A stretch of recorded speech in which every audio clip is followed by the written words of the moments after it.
Welcome into week 18, the final week of the NFL regular season. Many fantasy leagues have already wrapped up. Hopefully, you're hanging those championship banners.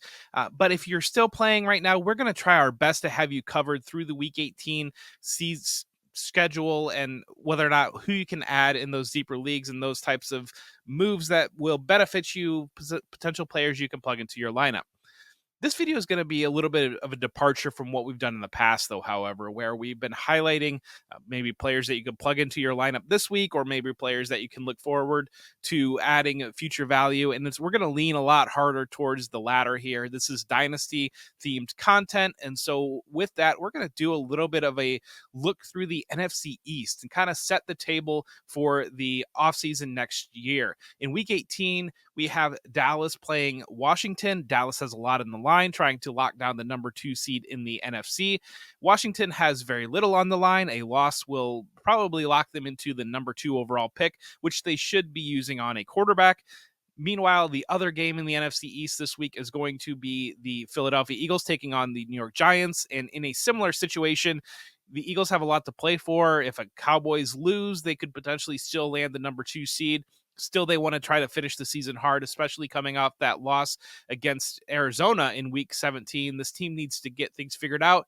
Meanwhile, the Giants, with a loss, would be locked into likely the number 5 pick in the draft. And so that's probably, with the contractual obligations to Daniel Jones, they're probably not going to look quarterback early, but they could look to target some other players that would help their fantasy prospects as well as their skill and talent room. Looking at Dallas first, Tony Pollard is a free agent following this year. He's playing on the franchise tag. Deuce Vaughn is the only running back under contract moving forward. And so that's a potential stash. And I'm going to do a little bit of a diversion here, a little bit of a journey. But looking back a couple of seasons ago, Quintez Cephas was the only Detroit Lions receiver under contract. And if you were involved in Dynasty Twitter, if you were involved in Dynasty social media at the time, a lot of conversation bubbled up about Quintez Cephas being the only Lion under contract. And really what we're looking at in Dynasty is we're looking at a couple value windows in the offseason. We're looking at that season ending and people realizing who is going to be gone from teams. We're looking at moving forward into free agency, where teams could make moves in free agency. And we're looking at the NFL draft. And throughout those checkpoints, a lot of people look at the top of current depth charts and see and value players there. And Deuce Vaughn is sitting in a catbird seat where he could sit at the top of the Dallas depth chart, or could be the only player showing on a Dallas depth chart for a decent portion of this offseason. So that is a potential dynasty stash area where you can grab Deuce Vaughn, maybe wait for one of those value windows. In deeper leagues, he is certainly rostered already as people used him, their rookie picks on him last year. But maybe you're in a little bit of a shallower league, he might be available. Or maybe you're looking at a potential trade scenario where you could slide Deuce Vaughn in as kind of a backdoor acquisition for bigger pieces in a deal. But Deuce Vaughn does line up to have some potential value windows through this offseason, especially early. In the wide receiver room in Dallas, they're all under contract. CeeDee Lamb, Michael Gallup, Brandon Cooks, Jalen Tolbert, Kevontae Turpin, Jalen Brooks are the wide receivers who played snaps this past year. Those players are all under contract, but Michael Gallup is the interesting one here because Michael Gallup has a large contract with an out triggered into it for the 2024 season. The Cowboys can save $9.5 million off his $13 million cap hit. If you paid attention this year, you've seen Michael Gallup has moved down the depth chart, really kind of the pecking order in that Dallas receiver rotation, and it would make a lot of sense for the team to move on, thrusting Jalen Tolbert and Kevontae Turpin into potentially larger roles moving forward, but again, pushing them up to capture some of those value windows. Jalen Tolbert was a 2022 offseason darling as a rookie coming into that year. He didn't show a lot. He's kind of stepped into Noah Brown's role in that receiver rotation, primarily as a blocker, showing the ability to make some plays vertically down the field.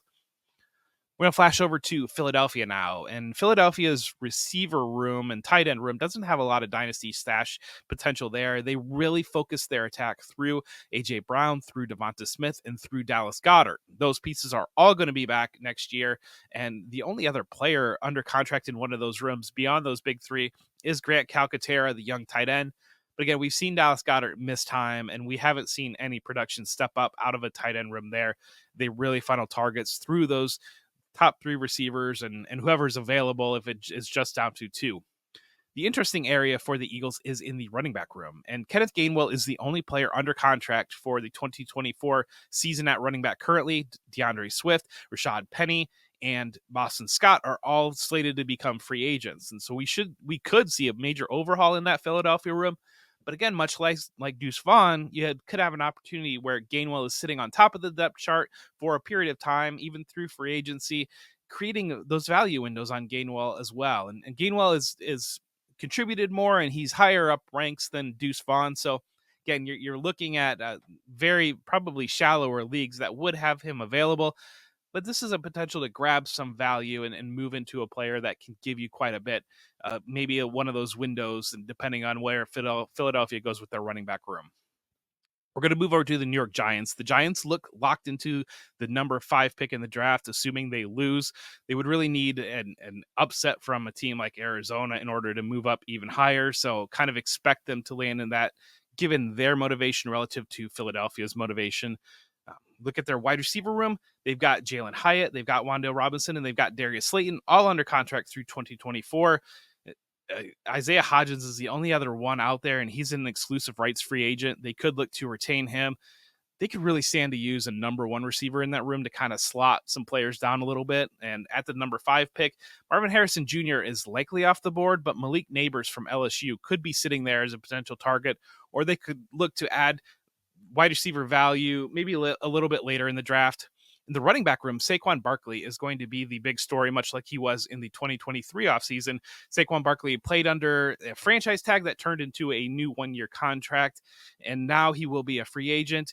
And Eric Gray kind of slots in similar thoughts around Deuce Vaughn and Kenneth Gainwell, where Eric Gray could slot into the top of a depth chart that you might see this offseason, give you an opportunity here. He was a player that was liked quite a bit in the 2023 NFL draft and never really put that into contributions into production in the 2023 regular season.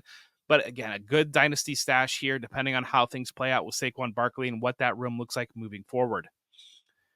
The last up is the Washington Commanders, and Washington has a lot of moving pieces here.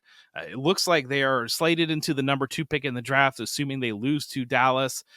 That likely puts them in line for a quarterback, be it Caleb Williams or be it Drake May. Moving Sam Howell down, and Sam Howell is probably not going to be the quarterback of the future here with this franchise. And, Ron Rivera might not be the coach of the future with this franchise. So there's a lot of movement going on here, assuming they step in and take a top end quarterback. Howell does slate in nice as a backup option there. And especially being under that rookie contract, there's a lot of cost value there. And there could be a lot of depth nice for the Commanders there. So expect them to take a quarterback. That kind of closes the window on Sam Howell's dynasty value. He kind of slates into players like Gardner Minshew, who we see you're keeping him on your roster, but it's really tough to get any value for him in dynasty deeper superflex leagues. We did have a good sell window, and if you were able to take advantage of that, congratulations. Otherwise, you're going to stash him. Running back room, you're going to have Brian Robinson and Chris Rodriguez returning. Antonio Gibson is going to be a free agent. And so that sets up potential opportunity where Rodriguez, much like Deuce Vaughn, much like Gainwell, much like Eric Gray, rookie coming in, has been mildly productive. And I think people realize that Gibson is going to be gone from there. They should look to add a pass catcher, but if they maybe use Brian Robinson in that role and Rodriguez as the kind of the power back, they could go in that direction as well and present a very physical backfield. Again, Chris Rodriguez, just a dynasty stash that could gain some value.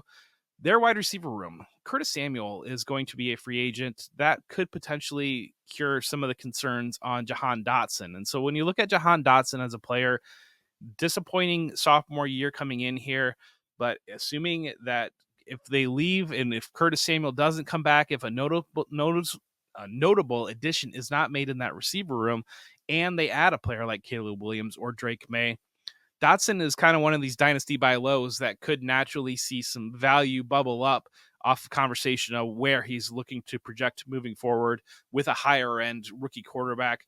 Just something to keep in mind there. The other note on the Commanders is while their tight end room, Logan Thomas, Cole Turner, and John Bates are all under contract.